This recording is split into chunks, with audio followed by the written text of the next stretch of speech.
I think for me, growth mindset starts with the individual first, and that willingness to try something outside of their comfort zone. I think that's the foundation of what I see as growth mindset. Whether it's a student, an adult, I think it starts there with the individual, and that intrinsic motivation to wanna dare to do something different with themselves, professionally, personally. I think it starts with that, especially in education. You think about companies and you think about their evolution, right? And in education, we can choose to be stagnant or we can choose to evolve. And I think in education, we have to evolve. We've done the same old for a century now. And so you look at companies, successful companies, they have version 1, 1.0, 11.0. It could be the iPhone, it could be any product, right? But that's how education should be. And if we're gonna evolve as an educational institution, it starts with the individuals who work on the front lines in the educational environment. So that's why I think growth mindset and having that understanding that education is not stagnant, that we have to grow in order to be better at what we do. I've been privileged to be at this school for a while. When I think about growth mindset, there are a lot of examples that I can pull from, whether it's students or adults. And we've had many conversations. I've had many conversations with staff members to dare to do something outside of their comfort zone.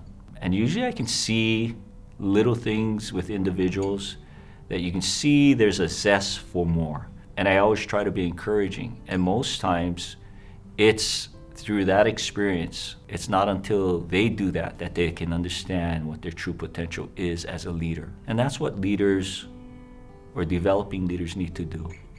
They have to be willing to step out of their comfort zone and be willing to be calm in the midst of chaos. To me, that in itself spurs growth. To me, all kumu, just based on the profession we're in, they have the ability, sometimes it's just kilo. You should be able to see attributes of every student. It's our kuleana to tap into that attribute and find ways to lead them to growth, whatever it may be.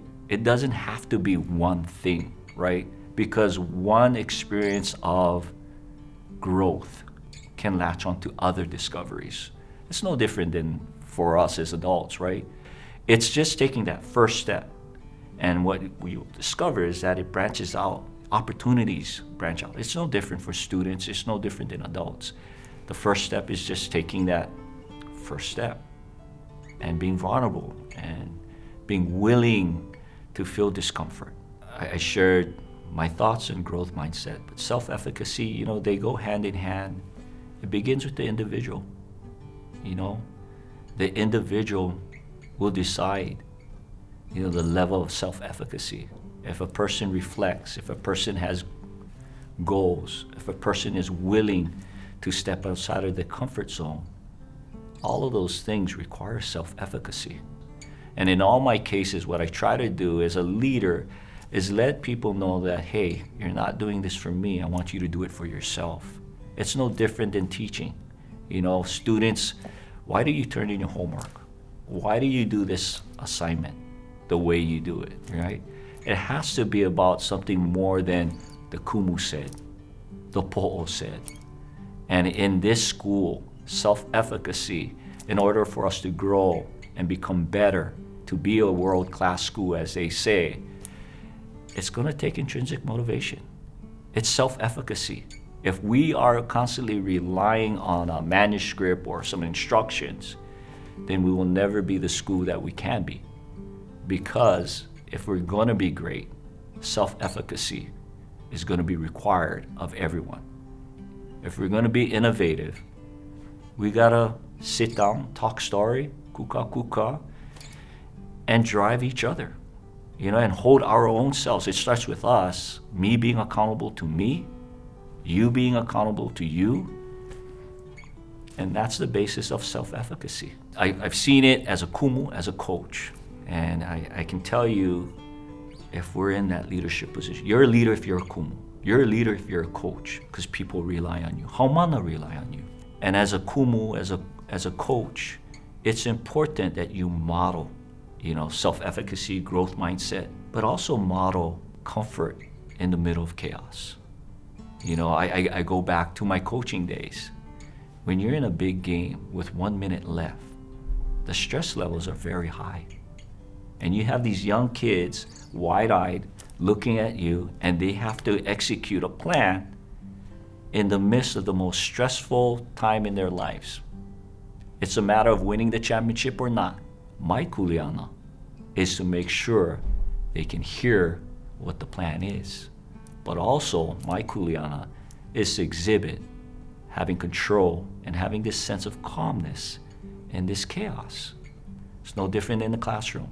You have kids who struggle, but if they see me as that beacon who can help them get there, and they have confidence in me, that's our role as kumu, as coaches, as po'o.